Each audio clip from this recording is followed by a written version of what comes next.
The longest hiccuping spree in history lasted an astonishing 68 years, leaving doctors baffled and turning Charles Osborne into a medical mystery.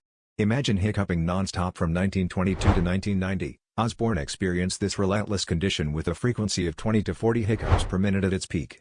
Despite countless medical consultations and treatments, no cure was ever found, and his hiccups just stopped as mysteriously as they began. How did he manage daily life, you ask? Remarkably, Osborne adapted and continued working on his farm, even getting married twice and raising 8 children, all while hiccuping.